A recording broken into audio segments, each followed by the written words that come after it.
My elder brother died just before I graduated from secondary school, and the love the church showed my family during the time of his demise gave my father a different view about the church. In his words, I never knew there are still good churches who are not after money, and this led to his conversion, and he began to attend church with us. One day, I was alone with him in the house and I saw him walking to and fro, probably disturbed about something, and I went close to his room and saw him removing the little abandoned old idols for protection that he had left under a table for years. And I got curious. You want to remove them?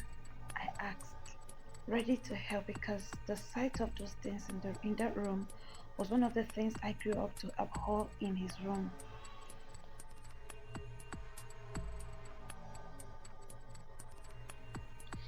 Yes, I want to remove them. I'm no longer serving those things and I feel they shouldn't be here anymore. He replied, and with joy in the Holy Ghost, I bent over, blasting in tongues, and packed all those fetish pots and sticks with all the things they put together and dumped them at the dump site, led my father to openly and formally renounce his belief in those idols and also terminate whatever covenants he entered with the idol worship, which he did, and I prayed for him.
I sincerely liked everything about him.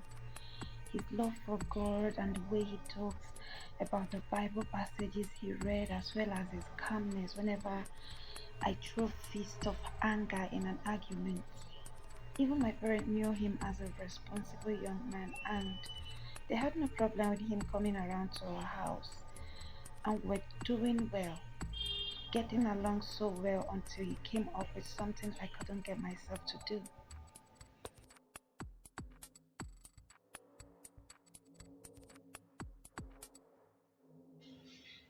He never for once asked me for sex, and I can vouch for him that he was an advocate of sexual purity. But Emeka came to my house one evening.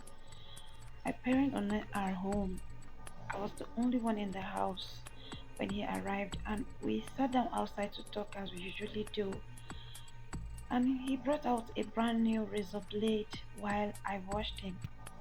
Do you love me? He asked, looking straight into my confused eyes. Yes, I replied in a questioning manner. Are you sure? He asked me,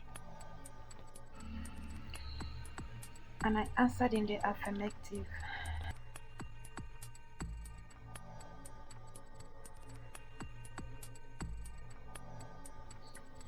I want you to prove it to me, he said, and I couldn't wait the next second to ask him how. Let's make a blood covenant that will bind us together in love forever, he said with all seriousness. What? I asked, shocked at what he just said. Yes, blood covenant. I don't want to lose you to another person. He tried explaining, but I was already off.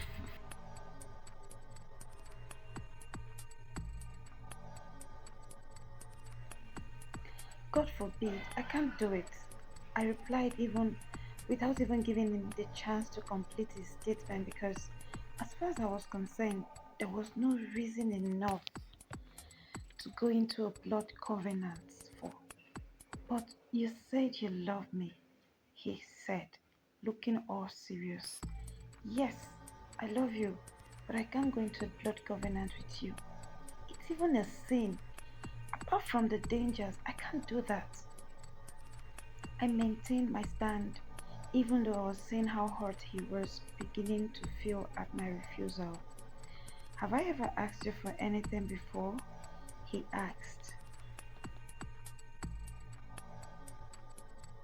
No, you haven't, but for this one, I can do it, I said with a tone of finality, and I watched how he got up, disappointed and left offended. He didn't call me again, and I also did not call him because I couldn't even imagine myself being held in a bondage called blood covenant. However, I knew within me that he would still come back to beg. It wasn't long before I traveled to Abuja to babysit for my elder sister and from Abuja to Lagos while registering to sit for JAMB.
I looked up to see who it was, and right before me was a smashing, handsome guy.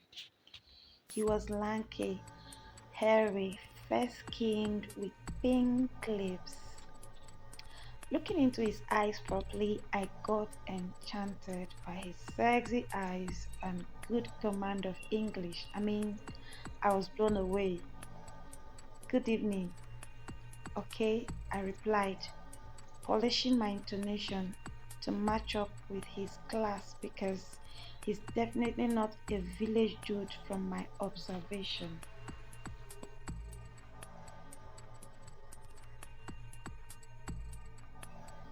Okay, I was watching you from the other side and I observed you've been sitting here quietly all by yourself, and I thought to come around and say hi, he said, and I smiled. My name is Samson. I'm a UNN student, 200 level, and I'm from this village, but I've not seen this face before. He introduced himself. I'm Precious. I was born and raised in Kogi State, but I'm from this village. I introduced myself.